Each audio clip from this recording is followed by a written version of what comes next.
সালাম প্রিয় মা বোনেরা, সকলকে আন্তরিক সালাম। আসসালামু আলাইকুম ওয়া রাহমাতুল্লাহি ওয়া বারাকাতুহু। সম্মানিত উপস্থিত আমার মা বোনেরা, আজকে আমাদের ইসলামী সমাজের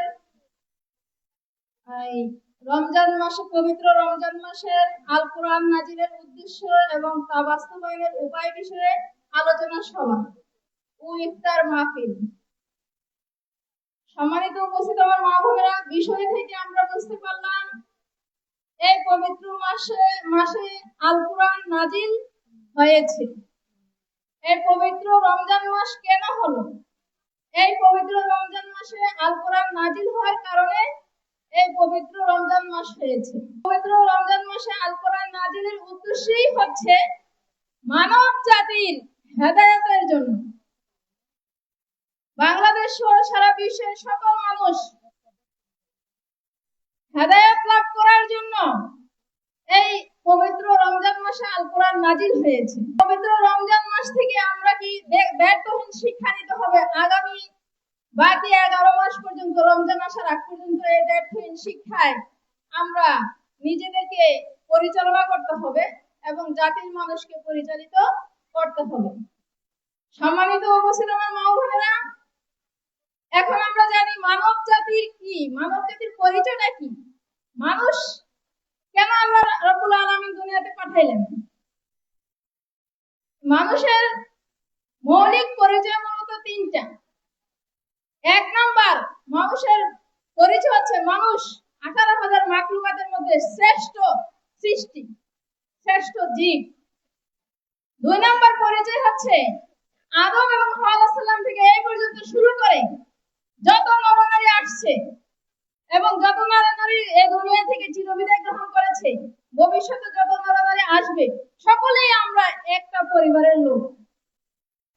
আর 3য় পরিচয় হচ্ছে এক নারী আরেক নারীর বোন, এক পুরুষ আরেক পুরুষের ভাই। এটা হচ্ছে আমাদের কি পরিচয়। তাইলে কোন ব্যক্তি কি এক বোন আরেক বোনের ক্ষতির কারণ হতে পারে? কোন ভাই কি এক ভাই আরেক ভাইয়ের ক্ষতির কারণ হতে পারে? বাংলাদেশ সহ সারা বিশ্বের দিকে তাকাইলে আমরা দেখতে পাই মানুষের মতো হিংস্র পশুও নাই। কেন হলো? এত শ্রেষ্ঠ মানুষ আল্লাহ রাব্বুল আলামিন দুনিয়াতে পাঠাইলেন, এ মানুষ কেন হিংস্র পশুর চেয়ে অদম হলো? মানুষ বাঘের চেয়ে অদম, মানুষ পেঁচার চেয়ে অদম। পেঁচা রাতের অন্ধকারে দেখে, দিনের আলোয় তারা দেখে না। শকুনের চেয়ে অদম, শকুন গোলা পানি খায়, পরিষ্কার পানি খায় না। সম্মানিত উপস্থিত আমার মা বোনেরা, তাহলে আল্লাহ রাব্বুল আলামিন শ্রেষ্ঠ বানায় পাঠাইলেন, কেন পেঁচার মতো হলো, কেন শকুনের মতো হলো, কেন হিংস্র পশুর মতো হলো? কারণ এই জাহিলিয়াত প্রতিষ্ঠিত থাকার কারণে। জাহিলিয়াত কি? ইসলামের বিপরীত মানুষের রচিত সকল ব্যবস্থাই জাহিলিয়াত।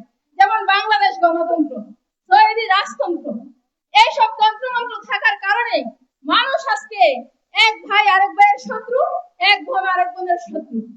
সম্মানিত উপস্থিত আমার মা বোনেরা, আমরা যদি এ থেকে মুক্তি পেতে চাই, অবশ্যই এই জাহিলিয়াতকে মূলোৎপাটন করে ইসলাম প্রতিষ্ঠা করতে হবে। আর ইসলামী সমাজ বাংলাদেশ সহ সারা বিশ্বের মধ্যে এমন একটা দল, যেই দলটা জাহিলিয়াত মূলোৎপাটন করার জন্য এবং ইসলাম প্রতিষ্ঠা করার জন্য আপ্রাণ চেষ্টা করে যাচ্ছে। নারী এবং পুরুষ সকলে মিলে নিজের সময় এবং অর্থ কোরবানি করে আজকের বাংলাদেশ, এই যে কিছুদিন আগে নির্বাচন হয়ে গেল, ঝুটপট নির্বাচন হইল, আর আপনারাও কি করলেন? ঝুটপট নির্বাচন করলেন, দিলেন, যার কারণে কি হয়েছে?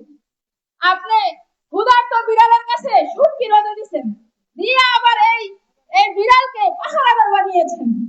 তাহলে যার কারণে ব্যাংক লুট হয়ে যাচ্ছে, যার কারণে এই নারী তো দর্শিত হচ্ছে, শিশুরাও আজকে এই নরপশুদের হাত থেকে রক্ষা পাচ্ছে না। সম্মানিত উপস্থিত আমার মা বোনেরা, রাষ্ট্রের দিকে তাকালে অশান্তি আর অশান্তি। এক ভাই আরেক ভাইয়ের ঘরে আগুন লাগাই দেয়, এক ভাই আরেক ভাইয়ের ঘর ভাঙচুর করে, এক ভাই আরেক ভাইকে হত্যা করে। এইসব গুম খুন, এইসব রাহাজানি ছাড়া আর কিছুই আমরা দেখতে পাচ্ছি না। প্রতিদিনের খবরের নিউজে আমরা এগুলোই দেখতে পাচ্ছি।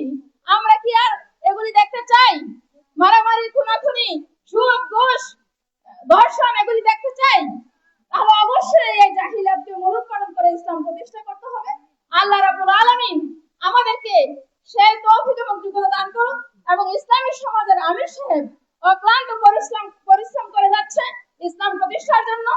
এই ইসলামী সমাজের আমিরের ডাকে আমরা যত বাংলাদেশ সহ সারা বিশ্বের মানুষ সাড়া দিয়ে ও সকলে ঐক্যবদ্ধভাবে মানুষের কল্যাণে, মানুষের শান্তি রক্ষাতে, মানুষের প্রয়োজন পূরণের লক্ষ্যে সর্বদিক থেকে মানুষের অধিকার আদায় এবং সংরক্ষণের লক্ষ্যে যেন আমরা এই কাজ করি। আল্লাহ রাব্বুল আলামিন সেই লক্ষ্য আমাদেরকে কবুল করুন। সকলে বলুন আমিন। এই বলে আমার আলোচনা শেষ করলাম। আমার আলাইনা আসসালামু আলাইকুম ওয়া রাহমাতুল্লাহি ওয়া বারাকাতুহু।